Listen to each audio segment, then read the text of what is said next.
Hola, hola a todos, muy buenos días, muy buenas tardes, espero se encuentren muy bien. Edinson Guanches por acá, el día de hoy para conversar un poco sobre cimentaciones, un poco de contención y estribos de puentes, un poco de interacción sobre estructuras para el área de puentes. Y hoy tenemos una invitada especial, tenemos con nosotros al ingeniero María Alejandra Rodríguez, que el día de hoy estará conversando con nosotros con relación a la parte de aislamiento sísmico. Ya la tenemos por acá en la sala. Aquí les hago una presentación preliminar, pero ya luego la vamos a conocer mejor.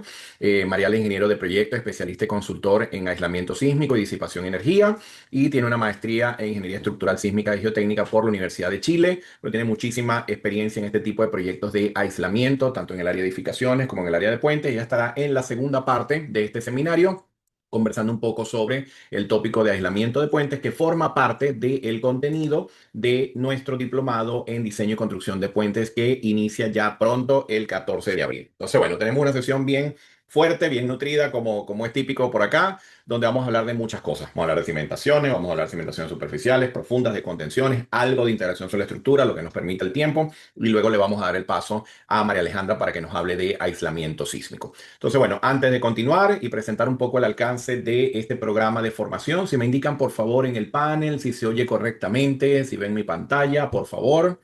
Me confirman cómo estamos de audio, video, para poder continuar. Por acá ya ha dejado un mensaje nuestra tutora académica, el arquitecto Ana Berrío, que ya ha puesto el mensaje también en la web para que puedan conseguir el link de este programa de formación, también nuestros datos de contacto, por si estuviesen interesados en apuntarse, puedan atender cualquier inquietud, cualquier duda que tengan, pueden escribirnos al correo info. De igual forma, ella estará presente también a lo largo de la sesión para cualquier aspecto de logística, interés que pueda surgir también fuera de lo técnico, que estaremos allí, María Alejandra y yo, conversando un poco sobre esto. Ya por acá nos comentan algunos que está bien, todo bien con audio, video, perfecto. Excelente. Bueno, señores, muchísimas gracias a todos. Muchísimas gracias por su presencia. Como siempre, una audiencia bien, bien nutrida. De verdad que lo agradecemos muchísimo. Sabemos que estamos en horas laborables. Sabemos que la mayoría está en el despacho, en las oficinas. De repente nos tienen puesto ahí en una segunda pantalla. Pero de verdad que lo valoramos mucho el que se tomen estos minutos para revisar esta información. Y bueno, como les decía, el contenido de hoy forma parte de una serie de seminarios que hemos venido dictando desde diciembre de 2025 hasta este que ya es el último seminario de esta serie de webinars, antes de iniciar nuestro programa en diseño y construcción de puentes de hormigón armado y preesforzado, que inicia el 14 de abril. Programa de formación de 4 meses, tiene un incremento respecto a ediciones anteriores porque se ha hecho incorporación de contenido, hay algunos ajustes de temas, hay una reestructuración bien interesante, también hay participación de nuevos profesores en áreas complementarias que son de mucho interés también a nivel internacional.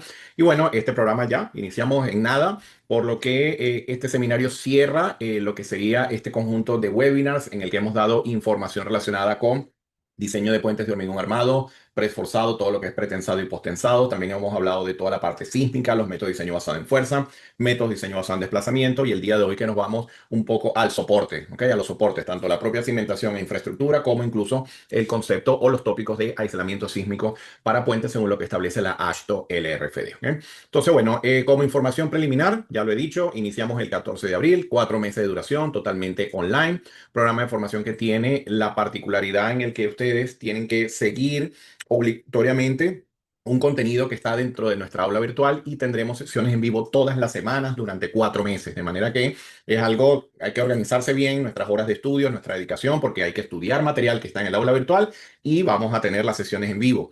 ¿Por qué? Bueno, porque aquí vamos a revisar proyectos, vamos a hacer modelados, vamos a montar modelos completos con herramientas de cálculo en el área de puentes, en el área de infraestructura, en el área de cimentaciones, con aislamiento sísmico, con el concepto de respuesta sísmica, los métodos de diseño basado en fuerza, en desplazamiento. Todo esto lo vamos a hacer nosotros mismos con tutoriales de la mano, de la mano de los profesores que hacemos vida en este programa. Vamos a ir con ustedes paso a paso llevándolos a lo largo de todo el proceso, ¿ok? Vamos a trabajar con la herramienta Midacivil, es el software principal de modelado de puentes de este programa de formación, para el cual tendrán licencia educativa completa a lo largo de todo el programa de formación. Vamos a trabajar con Geo5 también. Cuando lleguemos al módulo de cimentaciones, se nos va a activar la licencia educativa de Geo5 para diseñar cimentaciones y elementos de contención. En este caso, sobre todo el aspecto de los estribos, que hay un módulo bien interesante de Geo5, que se lo voy a mostrar más adelante, que nos permite hacer estribos apoyados sobre pilotes, sobre zapatas, lo que necesitemos. Vamos a tener un módulo bien interesante de esto, y vamos a trabajar con otras herramientas complementarias cuyas versiones de prueba y de acceso son suficientes para poder ilustrar los ejemplos adicionales. La normativa principal es normativa americana. Ahí no trabajamos en este programa de formación con Eurocódigo, solo con normativa americana, específicamente AASHTO, AASHTO LRFD, tanto con el estándar como con la guía de diseño. Por ejemplo, el día de hoy que vamos a hablar de aislamiento, se tiene en cuenta la AASHTO dedicada a aislamiento sísmico. También la profesora de Balanzo también hace referencia a la AASHTO de puentes segmentales, o sea que el enfoque normativo principal de este programa de formación es normativa AASHTO como tal. ¿Ok? Aquí ven un poco a quién está dirigido, principalmente a proyectistas del área estructural, inspectores, constructores, gerentes de obra de este tipo de proyectos. Si ustedes están en el área de edificio y van hacia el área de puentes, si ya están en el área de puentes y quieren ver qué ha ocurrido en los últimos años desde el punto de vista normativo, desde el punto de vista de incorporación de nuevos enfoques de diseño, todo este asunto de los métodos de diseño, fuerza, desplazamiento, lo que vamos a hablar el día de hoy. Interacción sobre la estructura, aislamiento sísmico. Bueno, este programa de formación es para ustedes. Si son estudiantes, recomendamos siempre que sean de los últimos semestres de la carrera para que lo puedan aprovechar mucho mejor. Aquí en realidad empezamos desde lo básico. Ojo, vamos a empezar desde el diseño convencional de un tablero simplemente apoyado hasta modelos más avanzados como los que estaremos revisando el día de hoy, incorporando cosas de mayor nivel de precisión o de mayor nivel de información, como el área de interacción sobre la estructura o el área de aislamiento sísmico como tal. ¿Ok? Adicionalmente, pueden ver en la web, ya Ana les ha dejado allí el enlace para que puedan ingresar, van a ver un poco lo que sería el alcance general en términos de normativo, acciones, procesos de modelado y diseño, el manejo de diseños sismo resistentes, cimentaciones de estribo, interacción sobre la estructura, aislamiento, control de calidad, fabricación, construcción, montaje, etcétera. ¿Ok? Si siguen más adelante van a conseguir el contenido académico, no lo vamos a leer al detalle, es mucha información la que hay acá, pero si van desplegando cada módulo se darán cuenta lo que abarca cada uno de los tópicos. En seminarios pasados hemos venido revisándolos uno a uno. En los primeros seminarios estuvimos revisando generalidades, revisamos diseño de puentes de hormigón armado y de hormigón preesforzado. Luego, en un siguiente seminario, hemos estado revisando todo el aspecto de diseño sismo resistente como uno de los módulos más potentes de este programa de formación. El día de hoy vamos a estar hablando de cimentaciones y estribo, de interacción sobre la estructura y de aislamiento sísmico de puentes. Adicionalmente pueden ver lo que abarca el módulo de construcción y mantenimiento y tengan en cuenta que para optar al certificado de aprobación deben entregar un proyecto donde hacen todo el predimensionado de la estructura, incorporan todos los criterios de diseño sismo resistente, dan recomendaciones de diseño constructivo y presentan una propuesta. Si quieren más detalle, más información, pueden hacer clic al folleto académico y pueden descargar todo y van a conseguir todo el detalle de cada uno de los módulos. Además pueden conocer cada uno de los profesionales que hace vida en este programa de formación. Siempre menciono, yo los llamo el Dream Team porque de verdad que acá cada uno tiene una línea de experiencia y una línea de manejo de información excepcional. Todos han trabajado en proyectos increíbles en el área de puente, en el área de infraestructura. Para nosotros es un tremendo honor, un privilegio que formen parte de este equipo de docentes que hace vida o como quien dice concibe este programa de formación en el área de diseño y construcción de puentes de hormigón armado y preesforzado. ¿Está bien? Bueno, creo que la audiencia ya está más estable, la cantidad de personas. Luego podemos ir empezando entonces a lo que sería el alcance del seminario de hoy. Déjeme que abro por acá. Y vamos entonces a empezar. Vamos a hablar un poco de esto de diseño de cimentaciones. Vamos a fijar acá el tiempo porque hay que darle paso luego a María Alejandra para el módulo de aislamiento. Y bueno, vamos entonces a empezar a conversar un poco. Vamos a empezar por las cimentaciones superficiales. Y vamos a empezar por acá aclarando un mito importante, porque siempre se cree que las cimentaciones superficiales no son para puentes, se cree que los puentes obligatoriamente tienen que ir sobre pilote, y esto no es cierto. De por sí las dos imágenes que observan ahí son puentes en los Estados Unidos que están fundados sobre cimentaciones superficiales en terrenos mejorados. Hay proyectos donde, desde el punto de vista de costo, conviene hacer un mejoramiento para diseñar una cimentación superficial, siempre y cuando obviamente se cumpla con los requisitos de resistencia y de rigidez que exige el proyecto. Y voy a empezar por lo más clásico, que es el cálculo de resistencia, dejando claro que estamos trabajando con LRFD. Aquí no hablamos de capacidades admisibles, aquí hablamos de una capacidad asociada, una capacidad portante que tiene una resistencia factorizada. Hay una componente de capacidad nominal que se modifica según un factor de resistencia. Eso es lo que establece el LRFD. Esta filosofía ya la hemos venido discutiendo en seminarios anteriores. Ya hoy vamos directo a hablar de cimentaciones, de contención, de aislamiento, etcétera. De manera que ya el LRFD ya sí es importante que lo tengan claro como la filosofía de diseño que establece el código AASHTO, ¿ok? Que ya le hemos venido explicando previamente. Entonces, ¿qué ocurre acá? Que si yo voy a diseñar una cimentación superficial, que es el tópico al que estoy haciendo referencia, tengo que entender que hay unos estados límites. Entonces, un estado límite de resistencia en el que esa resistencia factorizada proviene de una nominal por un factor de resistencia, y hay unos estados límites para eventos extremos en donde dichos coeficientes son iguales a uno, según lo que dice o lo que establece la filosofía LRFD. Fíjense que la capacidad nominal es un valor que vamos a obtener típicamente del estudio técnico, de la información que entrega el especialista en geotecnia, y este factor de resistencia depende del tipo de contacto que estemos analizando. En este caso estoy analizando resistencia desde el punto de vista de capacidad portante, pero puede ser también resistencia lateral debido a deslizamiento o respuesta lateral de la cimentación. Y va a depender de cómo se ha estimado esa capacidad nominal, si se han utilizado métodos teóricos, si se han trabajado con métodos semi-empíricos, si se han trabajado con resultados que provienen del CPT o el SPT. Esta referencia que está acá es una guía de diseño de cimentaciones superficiales muy famosa de la Federal Highway, que es de libre acceso. Pueden acceder a ella de forma gratuita y van a conseguir la información a la que hacemos referencia acá y que está indicado dentro del código AASHTO LRFD. Fíjense que no hablé nada de capacidad admisibles ni nada de esto. Aquí trabajamos con factorización de cargas y resistencias factorizadas. ¿Okay? Resistencias nominales que se modifican o se ajustan según factor de resistencia, y un coeficiente que aplicamos sobre las cargas dependiendo de cada tipo de carga. Dependiendo de la naturaleza de la carga, si son permanentes, variables, vehiculares, etcétera, cambia el coeficiente. Entonces yo me traigo un conjunto de cargas factorizadas y tengo una resistencia factorizada que depende de una nominal modificado por un factor de resistencia. ¿Okay? Para que lo tengamos muy en cuenta, que aquí no hablamos de valores admisibles. Mucho cuidado. Si me voy a la respuesta lateral, tengo una componente que depende de la respuesta pasiva, tengo una componente que depende de lo que sería el deslizamiento o ese contacto entre la cimentación y el terreno. Si tengo materiales granulares, tengo simplemente lo que nos dicta la física, la fricción de Coulomb. Aquí tengo una componente vertical por un coeficiente de fricción. Y si fuese un material cohesivo, entonces estoy trabajando típicamente con las cohesiones no drenadas, y hay algunos comentarios más particulares para el caso, por ejemplo, de estribos y contenciones, donde se trabajan con valores medios del esfuerzo de contacto entre la cimentación y el terreno como tal. Y esta sería mi otra componente. Eso está muy bien en cualquier estructura. Siempre vamos a partir de los conceptos de resistencia. Hay que partir de allí, pero nunca podemos dejar de un lado la estimación de asientos. Obviamente, estos son tópicos que siempre traen mucha confusión porque dice, bueno, es que el geotécnico no me lo dio, es que el geotécnico no me da la información, pero es que en proyectos de puentes hablamos un mismo lenguaje que gira en torno a la AASHTO LRFD, y el ingeniero geotécnico tiene que ser una persona versada y entendida en lo que es el manejo de la normativa de puentes. Es decir, nosotros no podemos recibir un estudio técnico de puentes que nos diga la capacidad admisible de la cimentación es de tanto. Eso no funciona así. Yo tengo que trabajar con el enfoque de AASHTO, tengo que trabajar con estado límite de resistencia, eventos extremos y servicio. Y cuando llego al caso de los asientos, el geotécnico debe ser capaz de estimar las deformaciones esperadas para las cimentaciones que se estén evaluando como alternativas, para saber si nos conviene esto en el tiempo. Sí, si el puente es simplemente apoyado, de repente tenemos una reserva mayor para controlar asientos diferenciales. Pero en puentes, por ejemplo, integrales, en puentes más rígidos de hormigón, esos asientos diferenciales pueden ser críticos. Entonces, tener en cuenta que no siempre gobierna la falla por cortante, que es esta que les muestro acá. Estamos todos muy acostumbrados a Terzaghi, Meyerhoff y a factores de seguridad, pero eso es la geotecnia asociada a el diseño geotécnico de cimentaciones asociado a los esfuerzos permisibles. Aquí hablamos de LRFD, primer punto, desde el punto de vista de resistencia, teniendo en cuenta la naturaleza de cada carga, y a nivel de respuesta ante cargas de servicio de la cimentación, tengo que tener en cuenta el concepto de la rigidez. Entonces aquí comienza a controlar los asientos.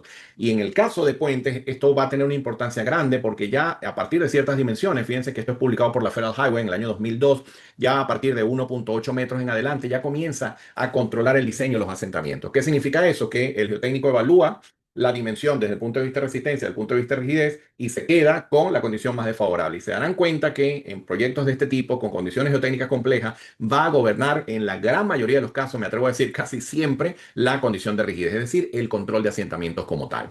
Allí el geotécnico, no me voy a ir a conceptos geotécnicos porque de igual forma vamos a enseñar acá a ser ingenieros de puente, y sí, tenemos que interactuar con el geotécnico, pero tenemos que entender qué es lo que está ocurriendo allí. El ingeniero geotécnico estima asientos elásticos, en el que materiales cuya respuesta puede enmarcarse dentro de lo que sería la teoría de elasticidad. Allí típicamente esas deformaciones se estiman a partir de el módulo de Young del terreno o el coeficiente de Poisson, y el coeficiente de Poisson, corrijo.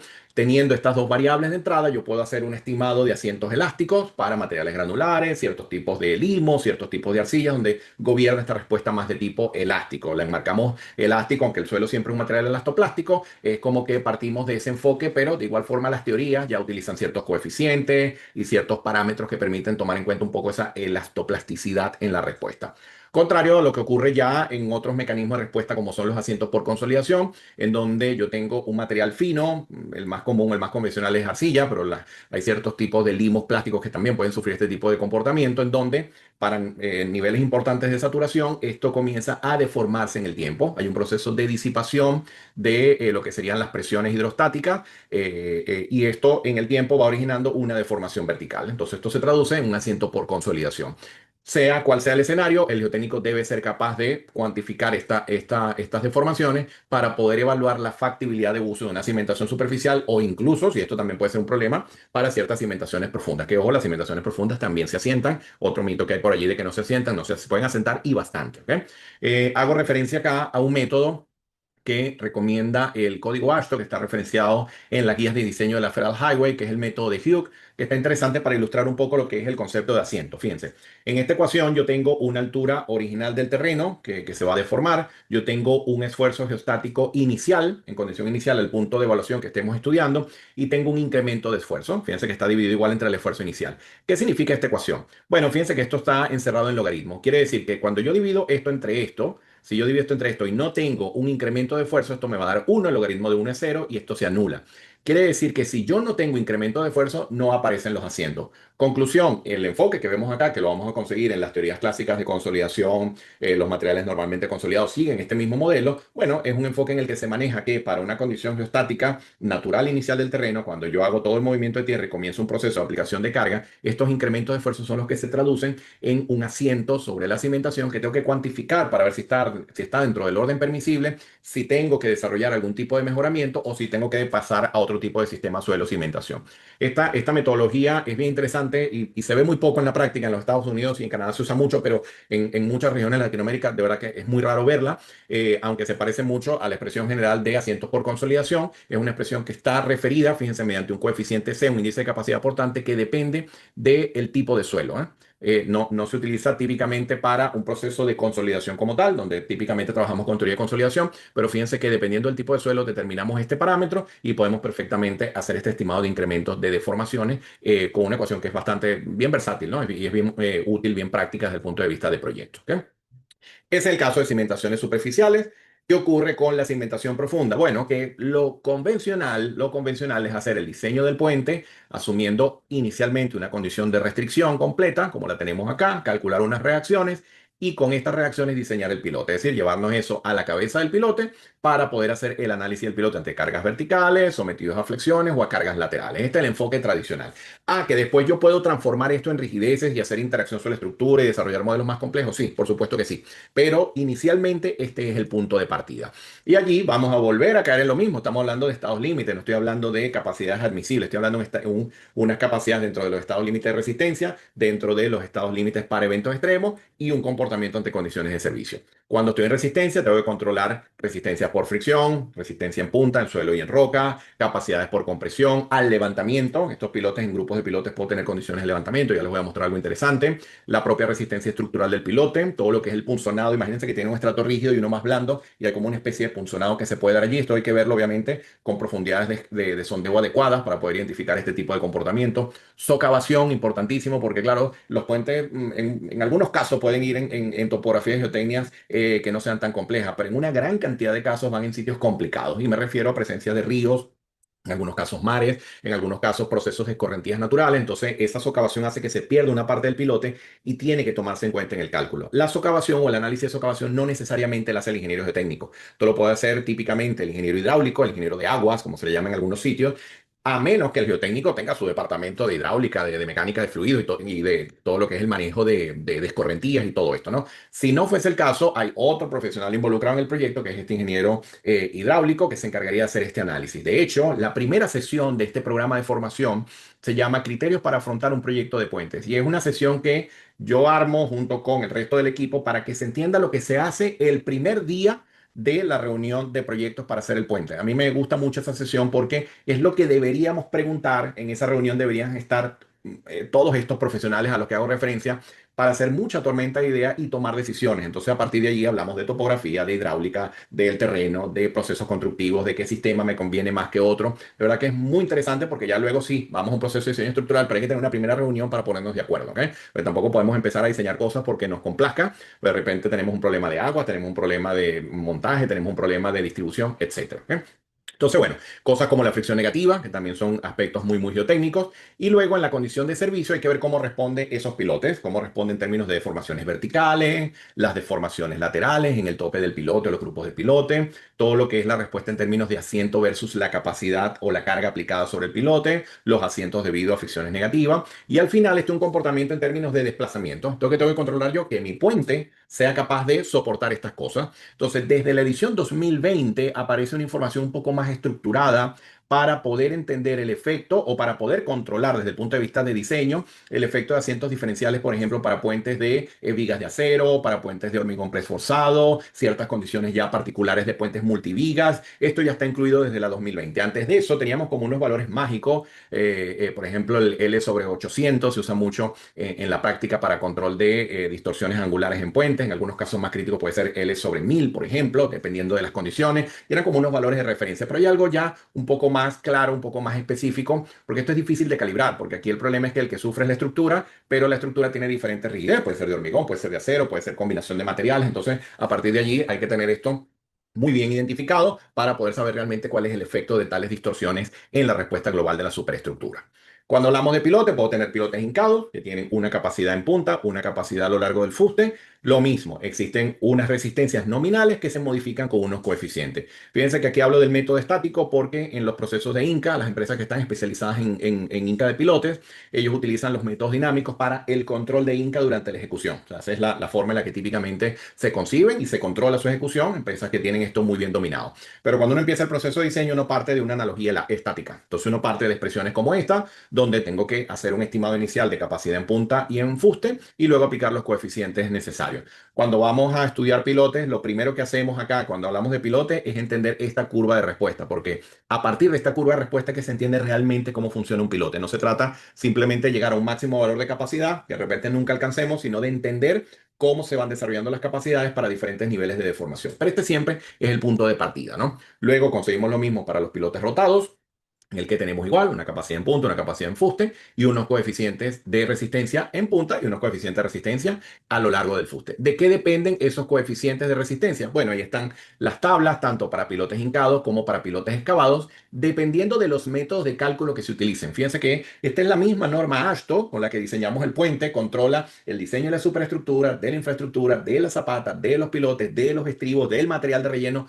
Todo está dentro del mismo código. Yo siempre hago referencia a esto porque en la tradición de diseño y construcción americana siempre vamos, la edificación vamos a un código, a la cimentación vamos a otra referencia, de por sí en algunos sitios no hay ni siquiera una norma de cimentaciones, comenzamos a mezclar criterios, teorías y cosas de esta, entonces ver qué dice la ACE, qué dice la 6318, qué dice el otro documento, qué dice la ACE 41 y así vamos, ¿no? Y si esto es acero con la cimentación, entonces otra complicación porque es ISC contra 318, complicado. Pero en puentes está todo en un mismo documento. Todo está allí. Los puentes de hormigón, los puentes de acero, las cimentaciones, los estribos, todo está en el mismo código. Todo habla el mismo lenguaje. Todo está perfectamente acoplado desde el punto de vista de diseño. Entonces esto es siempre bien interesante porque eso siempre también me obliga a decir que cuando ustedes trabajan en puentes es que tienen un dominio muy integral de la información. De verdad que un ingeniero de puentes entiende la superestructura, la infraestructura, la amenaza sísmica. En seminarios pasados hemos hablado incluso hasta de las curvas de amenaza de la respuesta sísmica particular del sitio, porque son cosas que el ingeniero de puentes debe entender para afrontar un proyecto de este tipo. No ser experto, no tengo que ser experto en amenaza sísmica ni experto en respuesta sísmica del sitio, pero entender lo que estoy recibiendo para poder desarrollar mi modelo y mi análisis. ¿Ok? Luego, tener en cuenta que una estructura de puente tiene cargas móviles, tiene acciones sísmicas, tiene acciones de viento, va a haber una respuesta de la cimentación ante cargas laterales. Fíjense que este primer modelo acá es un modelo que se desarrolla luego que hemos analizado todo lo anterior. No cometan el error, por favor, de trabajar con un modelo de este tipo desde el comienzo. No, cuando llegamos a este modelo es porque ya yo entiendo cómo funciona cada uno de estos pilotes de forma individual. Ahora entiendo cómo funcionan en grupo, entiendo cómo funcionan ante cargas verticales, ante momentos flectores, ante cargas laterales. Y ahora yo puedo desarrollar un modelo integral porque ya tengo muy bien analizado la cimentación para obtener toda la respuesta global. Ahora sí lo puedo hacer. ¿Eh? Pero antes de eso, no, tenemos que ir analizando cada componente por separado antes de desarrollar un modelo como este. Este es uno de los últimos modelos que se desarrolla en el módulo de interacción sobre la estructura, luego de que ya hemos entendido muy bien cómo funciona cada cosa, ¿ok? De manera que lo tengamos muy presente. Fíjense, cuando hablamos de diseño sísmico, cuando hablamos de diseño sísmico como tal, hemos visto en un seminario pasado que tenemos dos grandes mundos, el método de diseño basado en fuerza y el método de diseño basado en desplazamiento. Voy a hacer referencia hoy al método de diseño basado en desplazamiento. Aquí les dejo un poco la curva que establece el código para aplicar la metodología, en el que en líneas generales estamos garantizando una capacidad contra una demanda en términos de desplazamiento. Entonces, tengo una capacidad controlada en función de un máximo desplazamiento permitido y tengo una demanda que depende de una acción sísmica que estemos considerando en nuestro proyecto. Esa es la filosofía de diseño como tal. ¿Cuál es el gran punto acá? Que resulta que la cimentación dentro del enfoque de diseño basado en desplazamiento, lo que establece la guía de diseño sísmico AASHTO RFD, resulta que en este enfoque la cimentación es un elemento protegido por capacidad. ¿Qué significa esto? Que yo no voy a permitir procesos de formación de rótulas o daños desde terreno hacia abajo. No.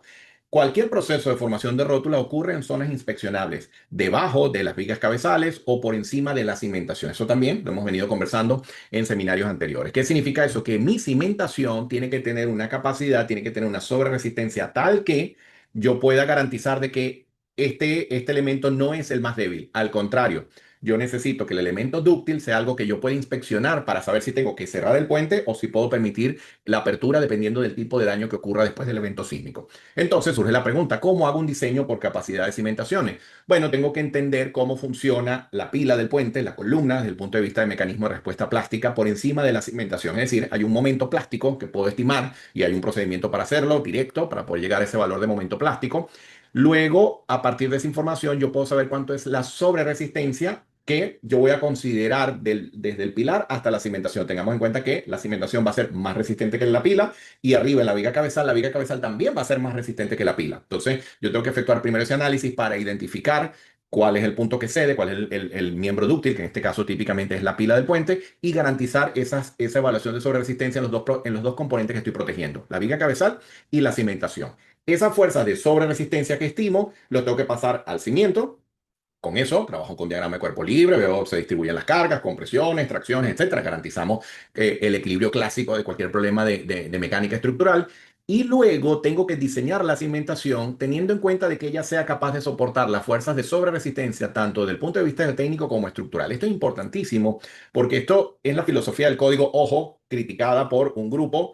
Y yo entro un poco en ese grupo porque hacer cimentaciones también tan resistentes hacen que esperemos mucho daño en la superestructura del puente. Si ustedes estudian un poco más de interacción sobre la estructura, ya van a ver que podemos aprovechar un poco eso para que nuestro puente se comporte mejor. Pero son cosas que están todavía en proceso, ¿no? Ya el código ha permitido algunas cosas, ya les voy a mostrar algunas flexibilidades que han salido en los últimos años, pero tengan en cuenta que realmente el código exige que la cimentación sea un elemento protegido por capacidad. ¿Ok? Y fíjense que cuando hablamos de garantizar esa capacidad, bueno, fíjense esta ecuación. Esta ecuación, en el enfoque basado en desplazamiento, empiezo por las superficiales, ellas van protegidas por capacidad en función de la capacidad por momento plástico y la demanda de corte plástico. De manera que este valor de carga que estamos garantizando es porque ella ya yo la voy a diseñar con una reserva adicional, haciendo que sea más resistente que la pila del puente, ¿no? Entonces, fíjense, este momento plástico con sobreresistencia se calcula típicamente como 1.2 veces el momento plástico, según el tipo de acero que utilicemos, o 1.4 veces el momento plástico según STM a 615. Estos son coeficientes que utilizamos para magnificar los momentos que obtenemos del análisis de la pila para poder garantizar la sobreresistencia a nivel de cimentación. Y fíjense entonces que, bueno, en función de esta expresión, estamos haciendo este control de sobreresistencia de la cimentación respecto a la pila del puente. En desplazamiento, lo mismo. Tengo cimentaciones superficiales donde hay una demanda de cortante plástico con sobreresistencia, ya la incluye, y eso tiene que ser menor a este valor. ¿Quién está acá? La resistencia nominal, que toma en cuenta la respuesta pasiva con la fricción de la cimentación del terreno y un coeficiente de resistencia. Este valor, ese valor que tenemos acá, lo da el geotécnico teniendo en cuenta este análisis que estamos efectuando. Si esto no cumple, entonces no estamos cumpliendo con el código, porque el código pide en el enfoque de diseño basado en desplazamiento que mi demanda por corte plástico sea menor a este valor. Y esto viene de la geotecnia. Por eso decimos que Desde el punto de vista de protección por capacidad, no se trata solo de garantizar el aspecto estructural, sino también el geotécnico. Y esto es una especie de protesta que yo hago implícita, porque cuando diseñamos edificios, todo el mundo está pendiente de la capacidad. Y cuando son edificios de acero, bueno, eso es capacidad en las uniones, capacidad en los sistemas concéntricos, capacidad en todas partes. Entonces, una estructura que sí está muy bien diseñada, con apoyos rígidos, en lo que ustedes flexibilizan eso, todo eso cambia, tal cual. Entonces, aquí el código por lo menos mantiene una lógica bien interesante en lo que es el diseño por capacidad de la cimentación versus la respuesta global de la superestructura. ¿Ven? Y acá entonces llegamos a un punto en el que sí, yo tengo una demanda de desplazamiento, que fijamos un punto de referencia al miembro dúctil, y ese valor tiene que ser menor que la capacidad por desplazamiento en dicho punto. Y para ello el código nos da una referencia, ¿no?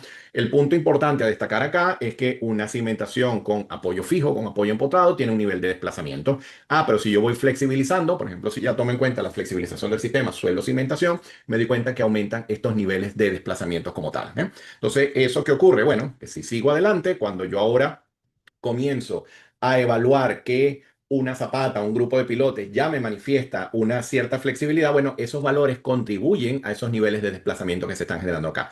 Conclusión, siempre vamos a partir de un modelo de base rígida, de donde siempre vamos a empezar, siempre va a ser el punto de partida, pero luego hay que entender qué tanto participa la flexibilidad de la cimentación en la respuesta para poder controlar esto desde el punto de vista de diseño. Y eso es lo que nos va a permitir entender el por qué de utilizar o considerar los fenómenos de interacción sobre la estructura en la respuesta global del puente. Pero antes de eso, les muestro por acá un poco de aplicación con una de las herramientas que estaremos utilizando en este programa, que es el software Geo5, el cual tendrán licencia académica incluida. Ya en otros seminarios hemos mostrado algunas cosas con el software Mida Civil, pero el día de hoy quiero mostrarle algo con Geo5 que está interesante en línea con lo que estamos hablando de cimentaciones. Esto es un estribo de un puente real en el que estuvimos participando hace algunos años. Allí ven el estribo con sus aletas, ven el grupo de pilotes, tal cual. Era una geotecnia un poco necia en su momento lo que teníamos allí. También aceleraciones sísmicas un poco por encima de 0,30. Había que tener cuidado, ¿no?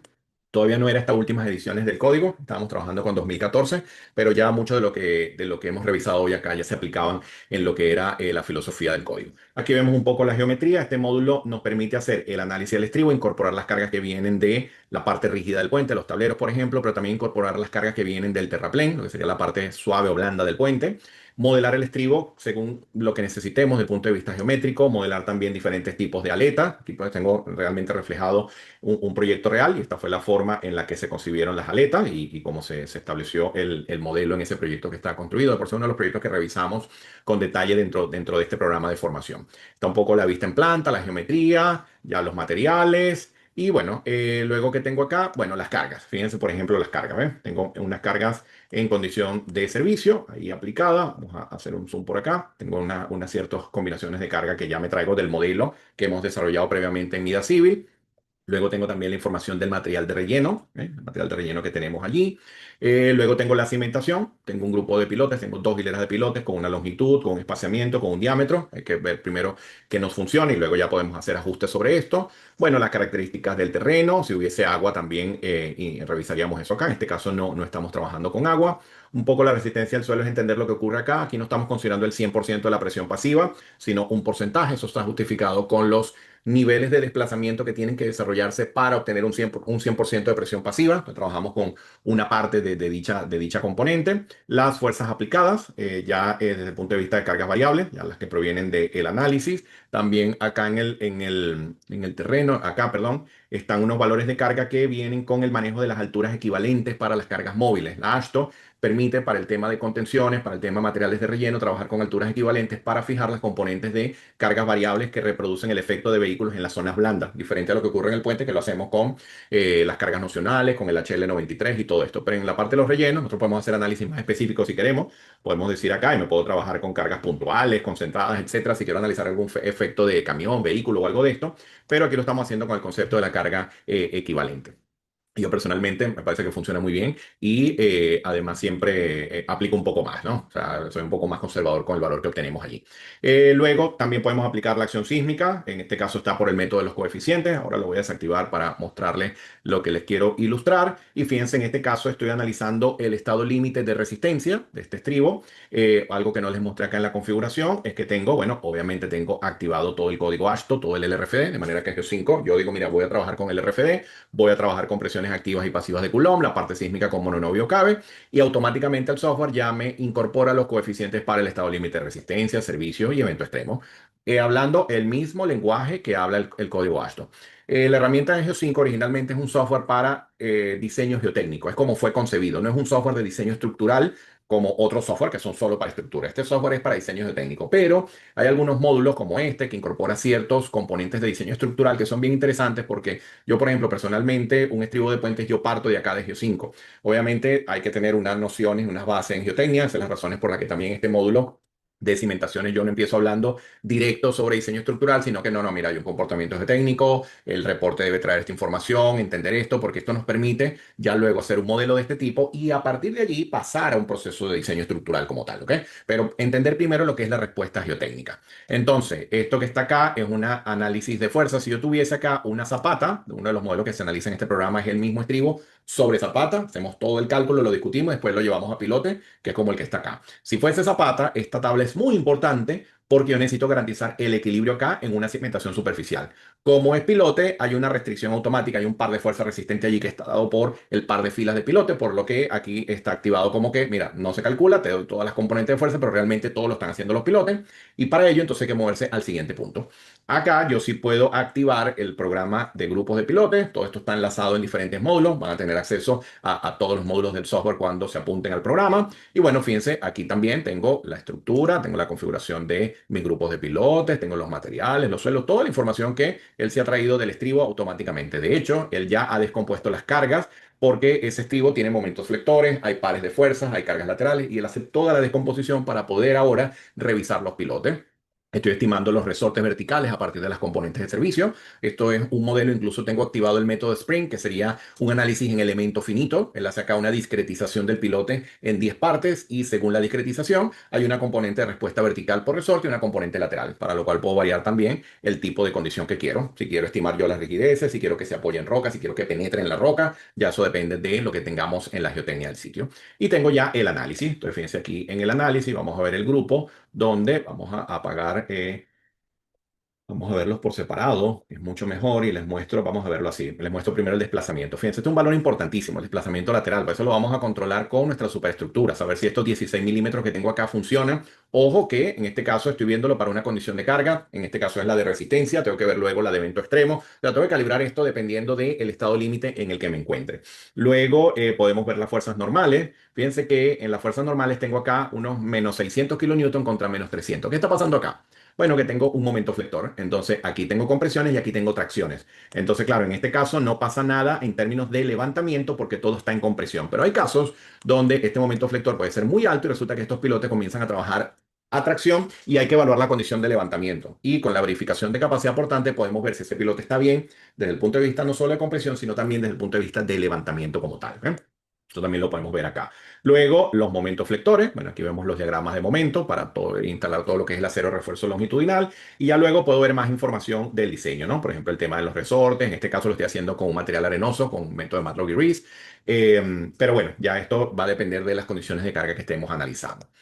Si me voy a dimensionado, fíjense, tengo un dimensionado acá que cumple desde el punto de vista de cuantía, desde el punto de vista de flexo compresión, desde el punto de vista de cortantes, de refuerzo por corte. ¿Ok? Los requisitos sísmicos especiales que establece la AASHTO LRFD no están en el software. Recuerden, es un software de diseño geotécnico que hace una verificación estructural según las solicitaciones obtenidas. Entonces, hay una sesión donde yo les explico paso a paso lo que hay que hacer si el piloto, si el puente está en zona sísmica 2, si está en zona sísmica 3, si está en zona sísmica 4, qué hay que hacer con el acero de refuerzo longitudinal, con el transversal, un cambio que hubo en la edición 2020, del 2020 en adelante, que tiene que ver con la longitud de desarrollo en tracción, que es algo que cambió, tampoco es un poco diferente a lo que se hacía antes, porque ahora es un modelo más integrado como el FI, como el modelo FIB, que se parece mucho a lo que manejan también otras normativas. Antes el AASHTO lo hacía muy simplificado, ahora es mucho más completo, pero bueno, todo esto se discute aparte porque son tópicos muy estructurales que no están dentro de la herramienta. Pero con esto ya yo tengo un armado longitudinal, un armado de refuerzo transversal, puedo verificar mis capacidades y ya luego lo que tengo es que validar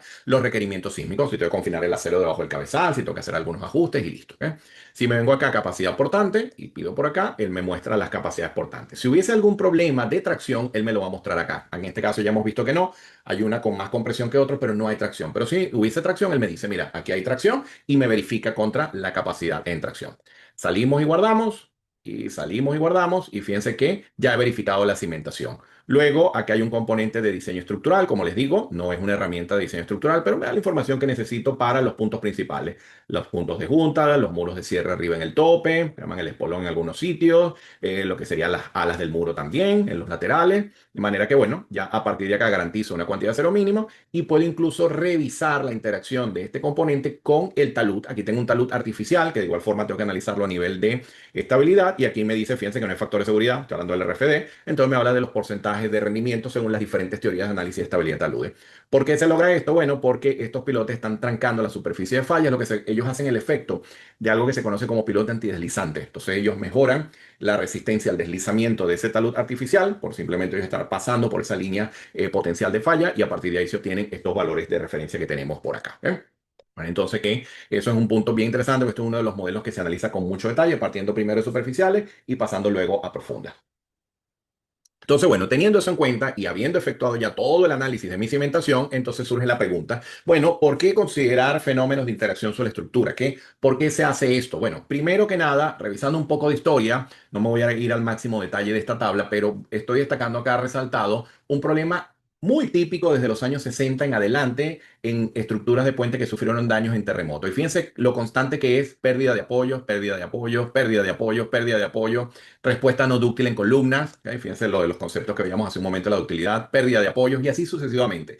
Ya luego en Christchurch, en Nueva Zelanda, está el tema de la licuación que fue muy potente allí. En el terremoto de Japón del 2011 también hubo muchos problemas con los tsunamis. Bueno, ya hay otro tipo de mecanismos y otros daños importantes, ¿no? Pero fíjense cómo destaca el tema de la pérdida de apoyo. Entonces, ¿qué se traduce esto? Bueno, en primero diseños por capacidad, ya lo hemos indicado, pero aparece un requerimiento importante que tiene que ver con el incremento de la longitud de apoyo de los tableros, ¿ok? Los efectos de amplificaciones en suelos blandos, mayores longitudes de asientos, mayores longitudes de asiento y así sucesivamente. ¿Por qué? Porque hay una flexibilidad que no se consideraba en los modelos de apoyo rígido y primero, que hay efectos de amplificación y cosas que se han venido entendiendo con el pasar de los años, pero adicionalmente al flexibilizar la infraestructura, obviamente se desplaza más lateralmente y existe mayor riesgo de caída, sobre todo en el caso de los tableros simplemente apoyados con un sistema constructivo ampliamente utilizado a nivel mundial. ¿Ok?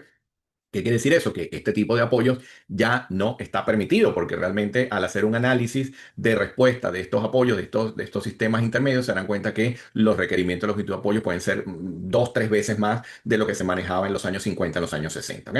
Para ello, ahora parto de una infraestructura que puede tener perfectamente un sistema suelo-cimentación como este. ¿Ok? Esto forma parte del mismo puente que les mostraba el estivo hace un momento, y entender que esos pilotes responden no solo ante cargas verticales, sino ante cargas laterales también, y es algo que tengo que controlar desde el punto de vista de respuesta sísmica. Entonces, bien, ¿qué dice el código respecto a la interacción sobre la estructura? Bueno, nos dice, mira, el suelo podemos idealizar su comportamiento mediante una curva de módulo de corte versus deformación por cortante. Entonces, a mayor deformación por corte, tengo un proceso de degradación de rigidez. En este caso, el concepto de rigidez y que está implícitamente ligado a la resistencia tiene que ver con el módulo de corte del suelo. ¿Ok?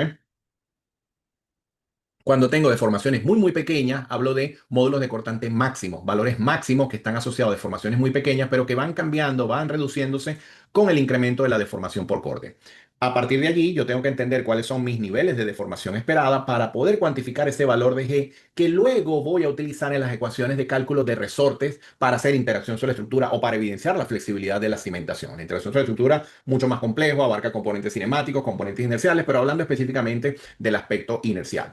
Entender que esa respuesta de la cimentación puede verse reflejada en desplazamientos estructurales, ya lo hemos visto en los terremotos pasados, redistribución de momento, esfuerzos cortantes que cambian en los diferentes elementos estructurales, hay todo un cambio en la respuesta dinámica, cambian los periodos de vibración en estructuras de base rígida contra estructuras de base flexible y tener en cuenta entonces que esos módulos de corte que se van reduciendo con las amplitudes de deformación serán mucho menores que lo que utilizamos en análisis estático. Esto es algo que está contemplado en el código, está dicho en la AASHTO LRFD 2024 y es las premisas con las que luego haríamos análisis de interacción sobre la estructura. Fíjense que la guía de diseño sísmico en su última edición 2023 indica entonces que la cimentación recibe una carga y puede tener unos mecanismos de levantamiento, que eso no quiere decir que la cimentación se sale, como se observa acá, esto por una escala exagerada para entender el mecanismo de respuesta, para entender que hay una respuesta allí, hay una oscilación que se traduce en un levantamiento de tipo transitorio y luego lo que sería un efecto de balanceo o de rocking como tal. Eso hace que se separe momentáneamente del terreno y eso puede ayudar o tiende a ayudar a lo que sería el mecanismo de disipación de energía. Son conceptos que se ven muy complicados, pero realmente ya existe mucha información y mucha tecnología para hacerlo y esto forma parte de los principios básicos de la interacción sobre la estructura.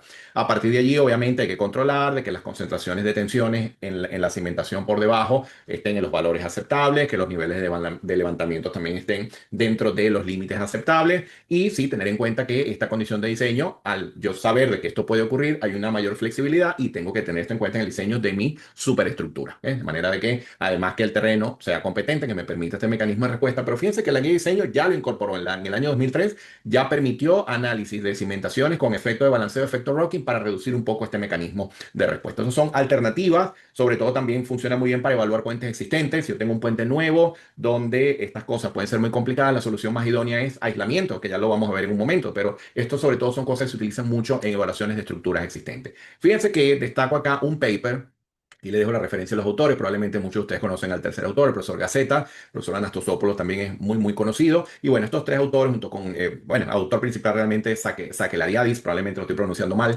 Pero bueno, estos tres autores, estas tres personas son bien, bien conocidas en el área y tienen un paper que es muy interesante. Lo pueden descargar acá. Aquí les dejo el enlace, en el que ellos explican el mecanismo de falla de este puente famosísimo, que yo creo que todos lo ven y lo conocen, del famoso terremoto de Japón en Kobe del año 95. Ellos demuestran en el paper que la condición en la que fue construido el puente a nivel de cimentaciones, donde se manejaba mucho el concepto de capacidad, que vengo todo el rato hablando de eso, ellos explicaban que para esta configuración de cimentaciones, las respuestas, fíjense, son sumamente críticas para el puente. Se traduce en daño severo, el primer caso, que es el original, luego otras condiciones de cimentación con daños irreparables, donde la constante es una cimentación sumamente resistente.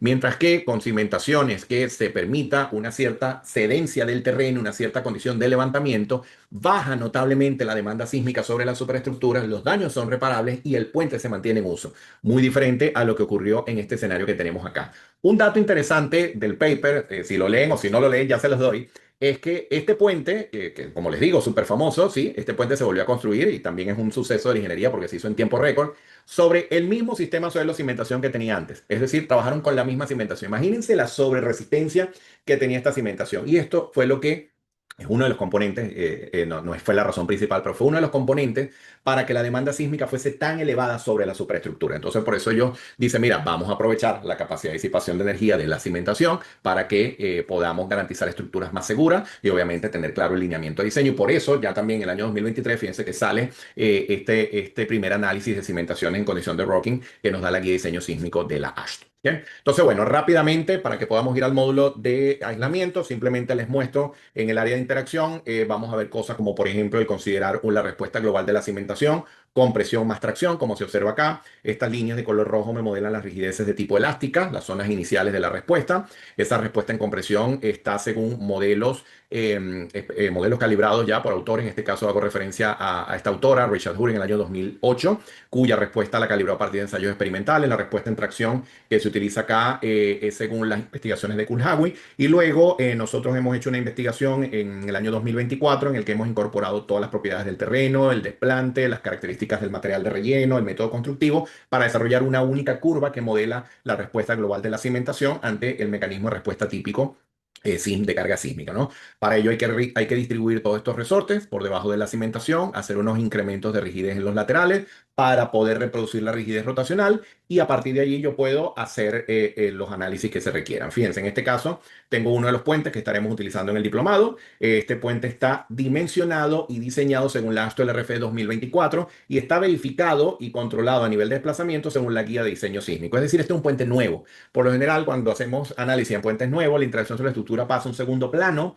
porque al cumplir con todos los requisitos del código, es como que venimos sobrados, ¿no? Es como que hay muchas cosas que están cubiertas, pero en los puentes existentes, esto es una metodología que realmente es muy, muy recomendada, porque en los puentes existentes necesito entender todo para aprovechar al máximo cada componente que está allí para saber si definitivamente tengo que hacer un retrofit o si puedo mantener algunas cosas y de repente mejorar o reparar otras, ¿no? Y son siempre decisiones muy importantes desde el punto de vista del proyecto. Entonces, fíjense, un caso como este tendríamos que entender cuáles son las dimensiones de la cimentación. En este caso lo he hecho con una zapata convencional que sirve de apoyo a los dos pilares que sirven de apoyo centrales del puente. La información típica que nos da cualquier estudio técnico, aquí no hay nada diferente a esto. Y luego a partir de ecuaciones que están en la literatura, que están recomendadas por el código ASHTO y que conseguimos en las guías de la Federal Highway, las guías de diseño del NIST, llegamos a expresiones que nos permiten llegar a las rigideces o a los resortes. Entonces, siempre, como les digo, hay que partir de un modelo de base rígida. Luego podemos hacer, en este caso ya más desde el punto de vista académico, yo explico cómo hacerlo con bases flexibles elásticas nodales, es decir, poner simplemente un resorte en cada punto, hacerlo inelástico, con la curva que les mostraba hace un momento, hacerlo inelástico pero distribuido, tal como se observa acá, de manera que tengo diferentes enfoques para hacerlo, pero siempre partir de la base rígida. Fíjense, este es el análisis de control de desplazamiento longitudinal y transversal para base rígida, está todo ok. O sea, que funciona a nivel de desplazamiento, quiere decir que es un puente que está dimensionado tal cual como lo establece el código. Y luego, fíjense, podemos aplicar rigideces inelásticas directamente en nodos. El MIDAS me permite traducir toda la curva que les mostré hace un momento, vaciar la tabla de datos allí para poder esa curva meterla allí debajo de cada apoyo. También lo puedo hacer con distribuciones de rigideces, como se observa acá, en la parte central, en los laterales, tal cual como se indica acá, que es simplemente unos incrementos en los extremos, lo que les decía, para reproducir la rigidez rotacional. Y luego, a partir de allí, tener respuesta. Por ejemplo, esto es un análisis de pushover a nivel longitudinal, donde se observan los procesos de formación de rótulas y cómo están ellos en lo que sería el desarrollo de capacidad en la curva de pushover del puente a nivel longitudinal, cómo están a nivel transversal. Fíjense, por ejemplo, esta es la respuesta de la cimentación y este valor me indica desplazamiento, pero son desplazamientos muy pequeños, es lo que les decía, lo que es que simplemente yo estoy permitiendo un movimiento, una disipación de energía allí en la base del puente. Y fíjense que cuando nos vamos a capacidades, lo que ocurre es que, claro, yo tengo un puente diseñado con toda la normativa vigente, y ahora estoy haciendo un análisis de capacidad de dicho puente comparando contra la respuesta en base rígida, la de color verde, contra lo que incluso va ocurriendo a medida que tengo diferentes condiciones de modelado de base flexible. Fíjense que los cambios son interesantes porque tengo una reserva allí adicional de capacidad que no la evidencio con apoyos perfectamente rígidos, con un nodo perfectamente rígido. Son cosas que van cambiando. Si yo llevo esto a un análisis sísmico, me descargo un conjunto de terremotos del PIR de California según una amenaza sísmica, me traigo este terremoto y comparo la base rígida con la base flexible, voy a tener diferencias dependiendo de la tipología de puente. En este caso, las diferencias no son tan apreciables porque tengo un puente que fue hecho según las últimas versiones del código. Si esto usted lo hace en un puente existente, pueden obtener resultados impresionantes. Pero lo que sí es interesante destacar acá es que, bueno, obviamente las capacidades en base rígida, o mejor dicho, los desplazamientos en base rígida siempre son menores por una condición de rigidez infinita en la base de la estructura, mientras que cuando flexibilizo el sistema sobre la cimentación, comienzo a tener incrementos de desplazamiento. Entonces siempre surge la gran pregunta, siempre surge el gran comentario, bueno, entonces no importa porque puedo dormir tranquilo. Sí, lo que ocurre también es que desde el punto de vista de respuesta, aquí lo estoy viendo en capacidades, pero ahora lo tengo que ver en controles de desplazamiento. Y el control de desplazamiento es el que tengo que validar contra mis longitudes de apoyo y contra todos esos requisitos que exige el código. Insisto, en un puente diseñado con las últimas ediciones del código, muy probablemente todas estas verificaciones den OK, OK, OK, OK, porque está en sintonía con lo que serían los requerimientos actuales. Pero en un puente existente, este es el tipo de análisis que tiene que efectuarse para poder tomar decisiones, si nos quedamos con ese puente, si reforzamos, si tenemos que cambiar algo, etcétera. De manera que por allí va el asunto de poner esto en práctica, sobre todo en términos de interacción sobre la estructura. Y realmente un puente nuevo en una zona de amenaza sísmica importante requeriría más bien, si se determina que el diseño ya está arrojando cosas un poco complicadas y ya definitivamente hay que evaluar alternativas, muy probablemente requeriría es una condición de aislamiento, un sistema de aislamiento sísmico. Y de eso nos va a hablar ahora nuestra ponente invitado, el ingeniero María Alejandra Rodríguez, que la tenemos acá castigada, ya va a empezar su presentación. Bueno, hablaba un poco de María Alejandra al inicio de este seminario. María Alejandra es ingeniero de proyectos, especialista y consultor en aislamiento sísmico y disipación de energía. Tiene una maestría en ingeniería estructural, sísmica y geotécnica por la Universidad de Chile y además tiene muchísima experiencia, no solo hoy está hablando de aislamiento para puentes, pero realmente ella trabaja constantemente con lo que es soluciones de aislamiento para edificios, diferentes configuraciones estructurales. Actualmente yo la considero nuestra experta en aislamiento sísmico acá en Sísmica. Realmente ha hecho un trabajo increíble también de difusión, de manera que conozcanla, síganla en LinkedIn también, que de verdad que es una excelente profesional. y muy especializada en el tópico que forma parte de uno de los módulos de este diploma, que es el módulo de aislamiento. Y bueno, ya hoy nos va a mostrar un abrebocas, unos matices de lo que vamos a ver allí con más detalle. ¿Está bien? Entonces, bueno, voy a tumbar acá mi pantalla para darle paso a Mariale, que dejo de compartir acá. Y yo te confirmo cuando veamos tu pantalla. Lisa Mason. Voy a compartir así. Perfecto. Se ve y Ya, se oye sin problema también. súper, súper. Bueno, cualquier cosa me avisas. Nada, bueno, primero Edison, muchas gracias por la primera parte, fue muy nutritiva y siento que bueno, lo que voy a hablar ahora sería como una continuidad y como dices, un abreboca de todo lo que podemos ver dentro del diplomado y como sabemos, y también reconocer la profundidad de cada tema y la responsabilidad que tenemos nosotros como ingenieros estructurales dentro de cada proyecto.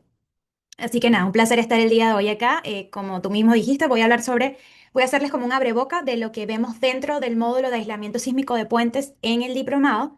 Y el día de hoy para eso dividí el webinar en cuatro partes. Primero voy a hablar sobre una introducción y una motivación para el uso de sistemas de aislamiento sísmico. La segunda parte ya me adentraré en los objetivos, conceptos y tipologías de aisladores, algunos tipos, cómo funcionan, su comportamiento ante cargas sísmicas. Y luego en la parte 3 voy a hablar sobre mencionar algunos lineamientos normativos, específicamente de la guía de diseño de la AASHTO para puentes aislados, que es la que vamos a utilizar dentro del diplomado. Y finalmente voy a hablar sobre aplicaciones. Primero les voy a mostrar un resumen de un prediseño de un sistema de aislamiento sísmico de un puente y finalmente mencionar algunos proyectos de puentes aislados en el mundo. Bueno, entonces iniciando, pues todos aquí sabemos que los eventos sísmicos se desarrollan gracias a la interacción entre las placas tectónicas.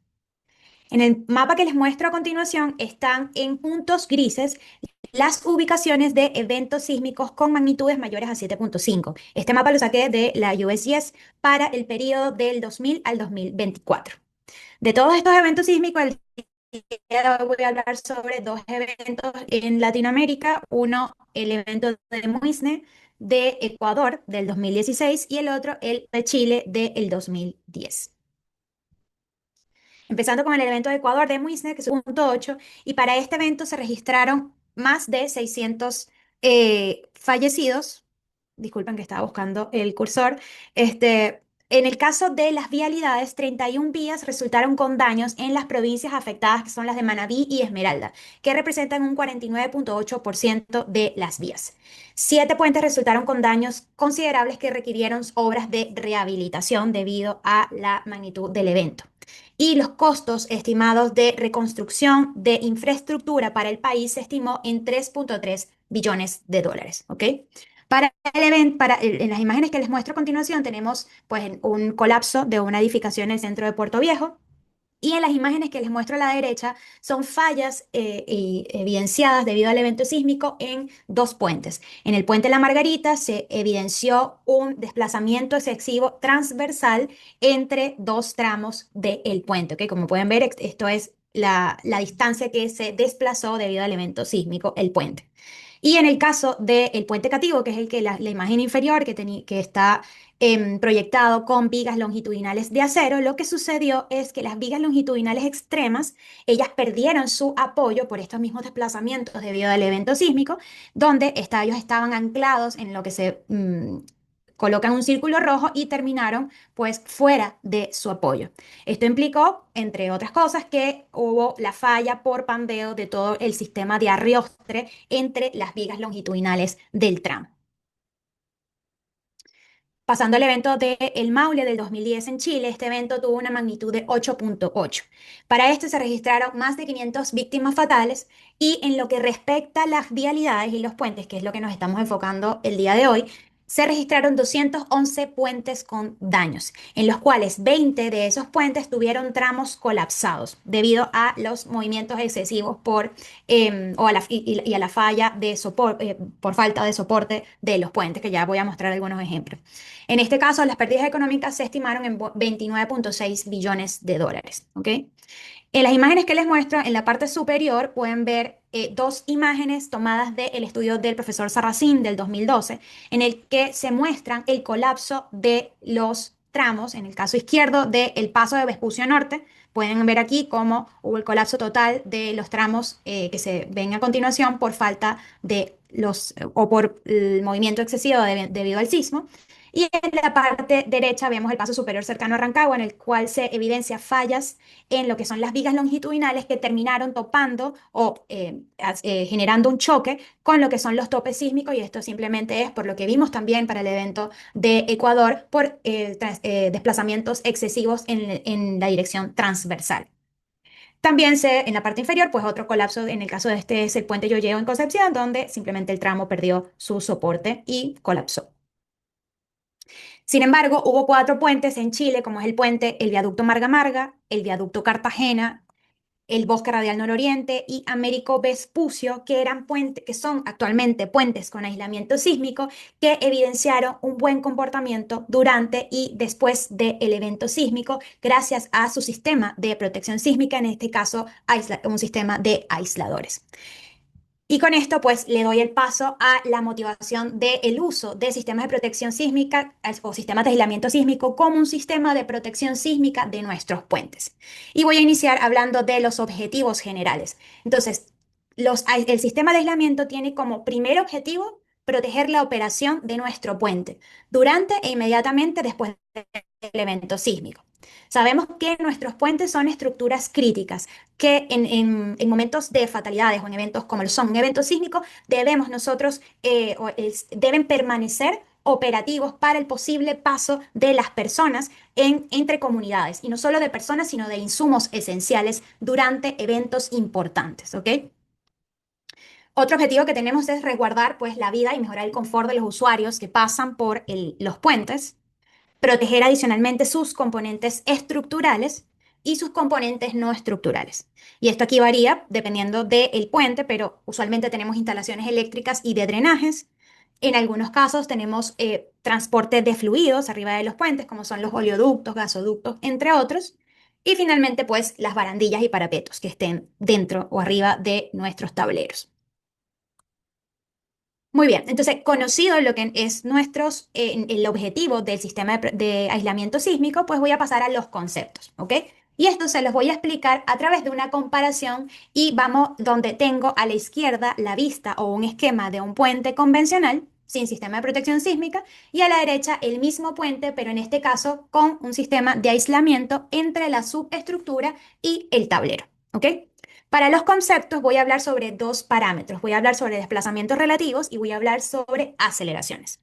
Entonces, si me enfoco en el puente convencional, el de la izquierda, cuando se ve sometido a un evento sísmico, el evento sísmico se introduce en el sistema o la demanda ingresa en el sistema y se traduce en desplazamientos relativos que en su mayoría son tomadas por la subestructura, ¿ok?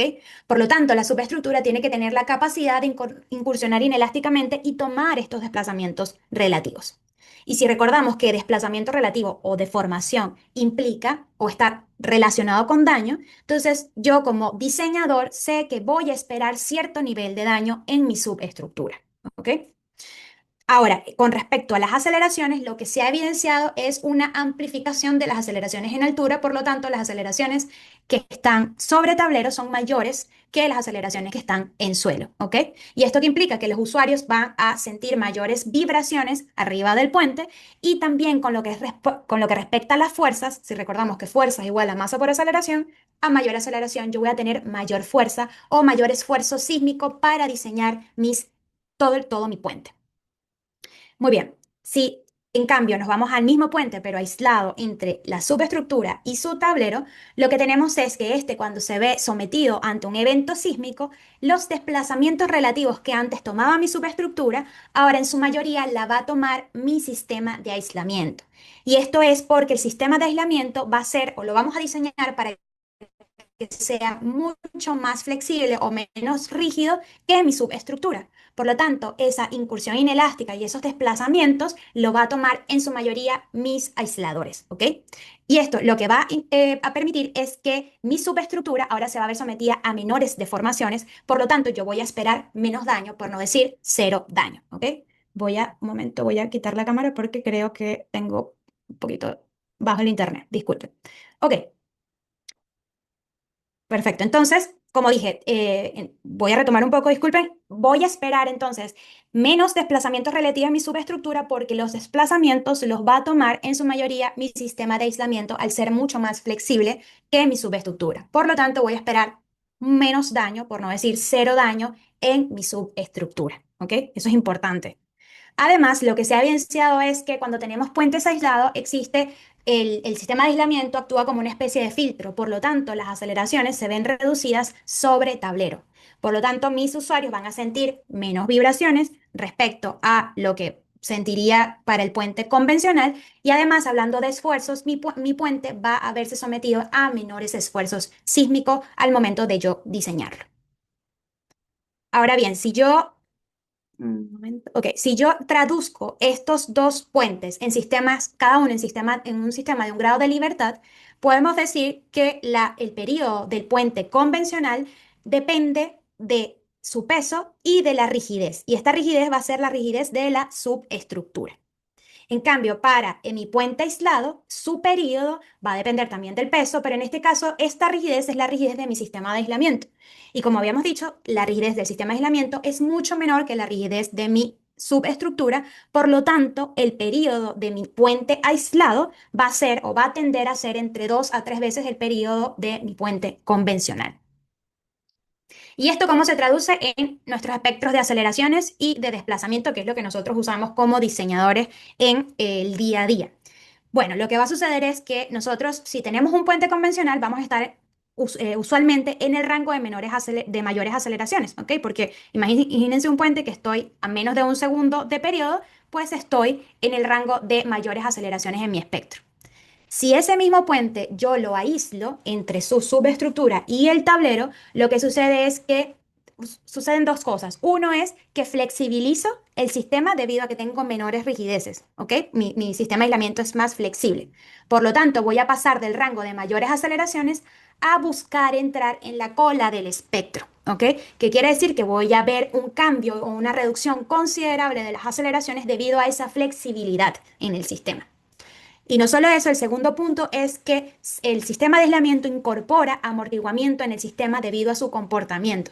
Por lo tanto, podemos pasar de la línea roja, como un ejemplo, a la línea amarilla o verde, dependiendo del porcentaje de amortiguamiento que incorpore el sistema que yo diseño. Entonces, voy a ver una reducción de aceleraciones por flexibilidad y por inclusión de amortiguamiento. En lo que respecta al espectro de desplazamiento, pues aquí vamos a ver que va a existir un aumento de los desplazamientos porque voy a pasar del rango de menores desplazamientos a mayores desplazamientos debido a esa flexibilidad.